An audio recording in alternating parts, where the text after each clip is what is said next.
Hi Cancer! Kumusta po kayong lahat? So yan Cancer, maraming salamat po pala sa walang sawang pagsubaybay sa ating pong reading. And kung ikaw ay bago pa lang sa ating channel, mag-subscribe na po kayo. Then i-click mo na rin yung ating notification bell para lagi kang updated sa ating mga bagong upload. Okay? So Cancer, sa mga interested naman sa ating private reading, nasa description box below lang po yung link.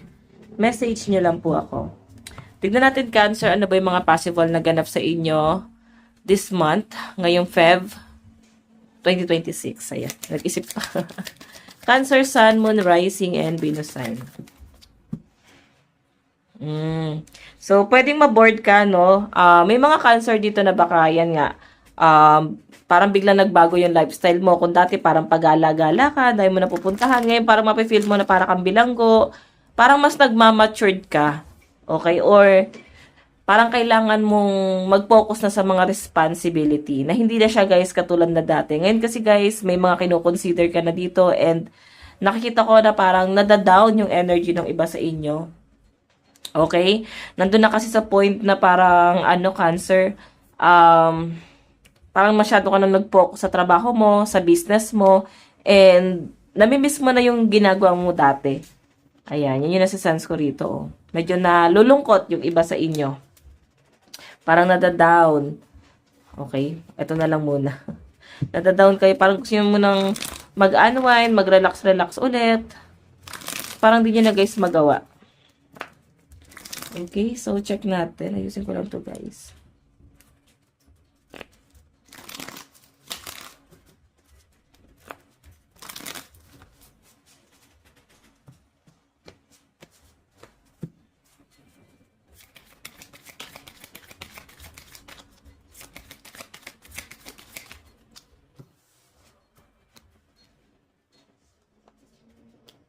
May nakikita ko dito guys, parang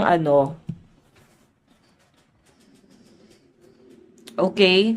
So, parang merong hihingi ng tawad sa inyo ngayong Feb 2026, no? Someone na kinontrol ka nitong taong to. Okay? Etong taong to guys, masyadong controlling.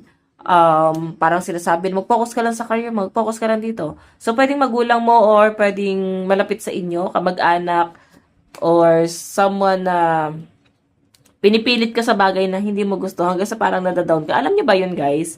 Pag napipilitan ka sa bagay na hindi mo gusto, di ba parang mas nakaka-depress kasi hindi mo na magawa yung yung gusto mong gawin. Ganon. Kasi nag-focus ka na lang sa sa dikta ng ibang tao. So, ano yung mangyayari, guys? Yan yung mangyayari. Parang feeling mo, bilanggo ka. Okay, parang di ka makalaya. Di ka makaalis. So, check pa natin.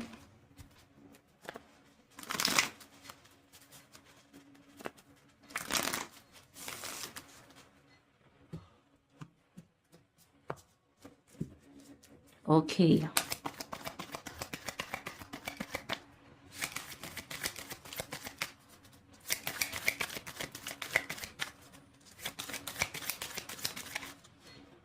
Meron tayong commitment. So, yung nakikita ko dito guys, nahirapan na rin yung ibang Cancer sa inyo siguro sa commitment mo. Hindi to guys sa sa relationship. Sa kaibigan tong nakikita ko.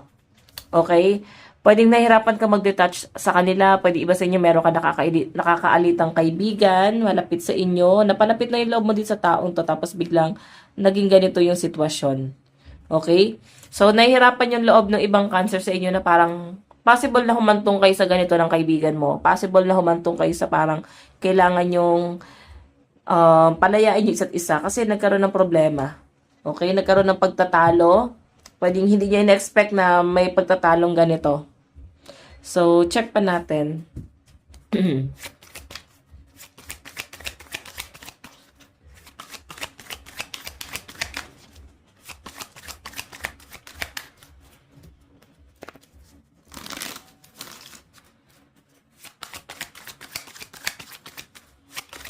Additional message. Oops. Meron tayong pride. Di ba mataas ang pride nitong taong to guys? Hindi ito magpapakumbaba.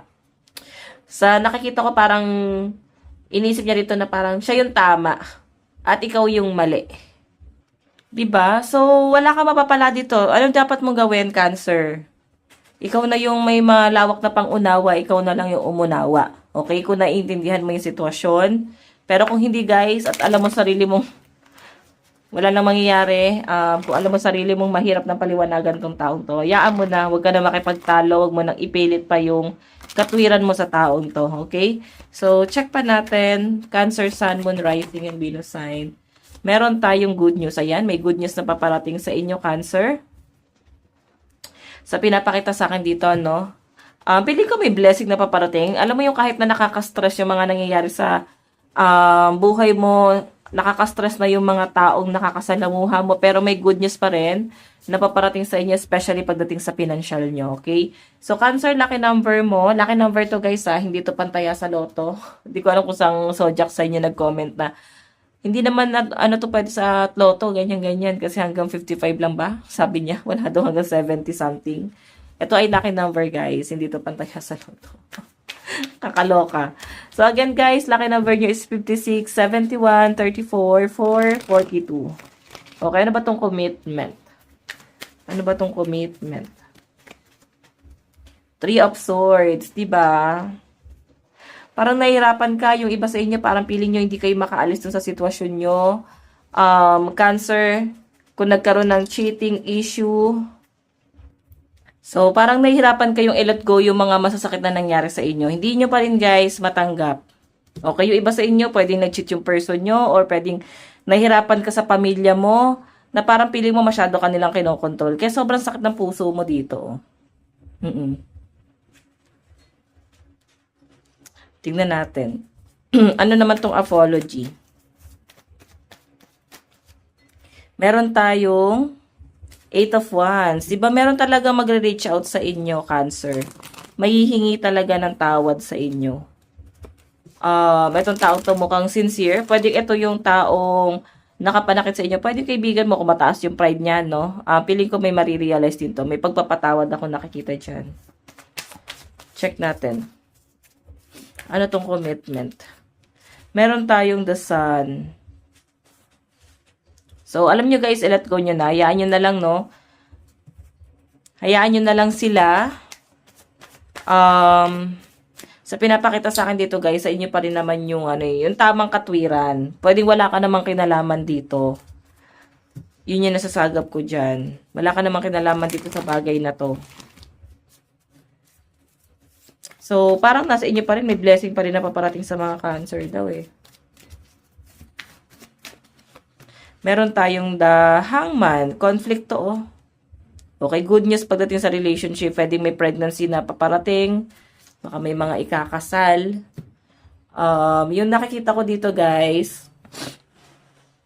Since the Hangman to, masyado nang komplikado to. Parang ang hirap na, no, kahit magkabati pa kayo nito, kakilala mo na to.